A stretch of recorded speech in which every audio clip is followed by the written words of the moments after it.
अस्सलाम वालेकुम। मर्द का पर्दा। भाई, वो लड़की तो देख, क्या लग रही है। क्यों भाई, मैं क्यों देखूं? क्या वो देखने की चीज़ है जिसे देखा जाए? यार देख तो सही, बड़ी बन ठन के तैयारी के साथ निकली है। नुमाइश करने का अंदाज ही देख तो सही। तू यार। सॉरी भाई, मैं पर्दा करता हूँ। क्या कहा? पर्दा? दिमाग तो ठीक है तेरा, पर्दा तो लड़कियां करती हैं। मेरे भाई, मुझे पता है कि लड़कियों के लिए पर्दे का हुक्म है, पर भाई लड़कों के लिए भी पर्दे का हुक्म है। जहाँ औरत के लिए पर्दे का हुक्म है, वहाँ मर्द के लिए भी निगाहें नीची रखने का हुक्म है। और ये पर्दे का हुक्म लड़कों को पहले और लड़कियों को बाद में दिया गया है। मगर अफसोस का मुकाम है कि हमें लड़कियों के पर्दे का पता है, पर अपने पर्दे का पता नहीं। मर्द का पर्दा क्या होता है? भाई, अल्लाह ताला ने सूरह नूर आयत नंबर 30 में कहा है, मुसलमान मर्दों से कहो कि अपनी निगाहें नीची रखें। फिर आयत 31 में औरत को पर्दे का हुक्म है। मेरे भाई, हमें 31 नंबर आयत का तो पता है, लेकिन हमें 30 नंबर आयत का सिरे से पता ही नहीं होता।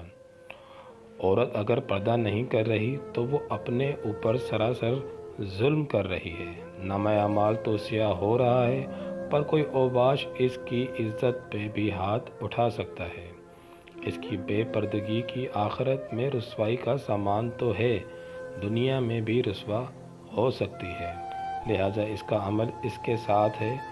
तुमसे सवाल ये होगा, क्या तुमने अपनी नज़रें झुकाई थीं?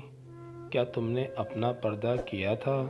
हम औरतों की बेपर्दगी पर तनकीद करते हैं, मगर ये नहीं सोचते कि हुक्म तो हमारे लिए भी है कि नामहरम से निगाहें झुका लिया करें।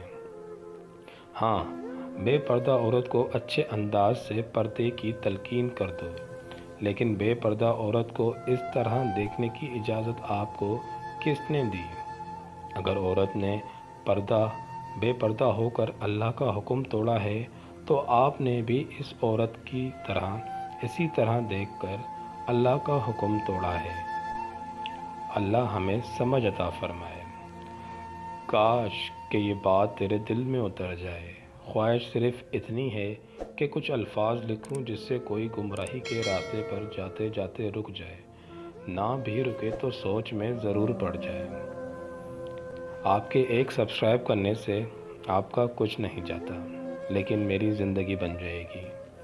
वीडियो अच्छी लगी हो तो उसको लाइक सब्सक्राइब लाजमी कर दीजिएगा। हौसला अफजाई के लिए बहुत बहुत शुक्रिया।